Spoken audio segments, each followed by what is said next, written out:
Hey guys, All in Crypto here, and welcome back, ladies and gentlemen, for another YouTube video. This is going to be your daily cryptocurrency news update, where we cover the latest and greatest things taking place within the cryptocurrency market over the prior 24 hours. So that's exactly what we're going to be doing. We try and release one of these videos every single day at 10 a.m. UK time. I did actually have one set to release yesterday, but for some reason, YouTube did not release it. Still looking into that. But we'll cover a little bit of what I was going to cover yesterday in regards to the news and kind of catch up and get everybody up to date. Let's start off with some Solana news. The Solana Foundation still doesn't know what caused the weekend network outage. 2 days after a major outage, the Solana Foundation says it's still investigating why the network went down for almost 20 hours. And this is indeed the case. I found this rather funny. Apologies for any Solana holders out there. But essentially, you had a network outage for nearly 19 hours and around about 20 minutes on, I think, Saturday. And the Solana Foundation is still trying to figure out what actually went wrong here. 2 days after the major outage, the Solana Foundation says it's still investigating why the Solana network went down for almost 20 hours following a network upgrade. The cause of this is still unknown and under active investigation, the Foundation wrote in a blog post published on Sunday night. A Solana Foundation spokesperson told Decrypt in an email on Monday that there are still no updates to information that's already been shared in the blog. That's a big blow for the network that's become a major player in the industry in just 2 years.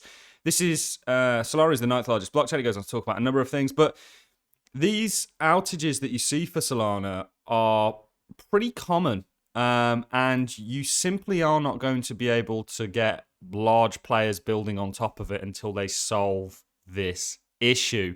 You know, you've got blockchains like Algorand, for example, that have had no uptime. Downtime. Cardano's had no downtime. Many blockchains out there have had absolutely no downtime since their inception, and they've come under plenty of stress. And Solana simply can't actually hold a torch to them in regards to reliability. But this is something we can cover in a bit more detail, maybe in another video. So the Ethereum testnet successfully forked in Shanghai upgrade rehearsal. So the Shanghai upgrade, for those of you that aren't aware, is when people will essentially be able to unstake their staked Ethereum. Some people have been staking Ethereum for nearly 2 years now. It's going to cause market volatility, in my opinion. But this is good news. The Ethereum testnet has essentially been successful in the upgrade rehearsal. Ethereum Shanghai upgrades approaches next month, so this month coming. It'll be March, mid-March, around about the 20th, something like that. The network Sepolina testnet has successfully upgraded, simulating the scheduled hard fork. The Ethereum blockchain's Sepolina testnet has undergone a successful upgrade that simulates the up-and-coming Shanghai hard fork to take place on mainnet in March. The Shapella upgrade, which combines the names of the up-and-coming Shanghai and Capella hard fork, was successfully implemented on the testnet on the 28th of February. So today, guys, this is breaking news. This is, and we'll go over to Twitter to take a quick look at it. Obviously, the code involved in it. You know, this is good news. I actually want to see Ethereum fork. I want it to work flawlessly, because ultimately, you know, Ethereum, we all owe Ethereum a lot. This was related news that I actually covered yesterday, and it talks about how Lido Finance essentially has put in an active stake rate limit after somebody or a collective staked 150,000 Ethereum in one go. So there's a huge demand for Ethereum ramping up right now. I think with what we saw with Coinbase and their base token, they're literally going to dominate DeFi, by the way, guys. It was a huge win for Ethereum, the underlying sort of layer one that all of these layer twos are going to be sort of centered around and used for their security and kind of base layer, essentially.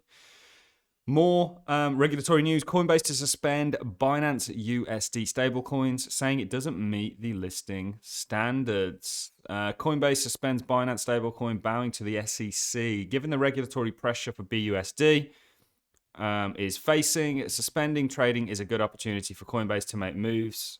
To make a move the SEC will appreciate without much of a downside. Coinbase will suspend BUSD, USD trading starting next month after the SEC target stablecoin.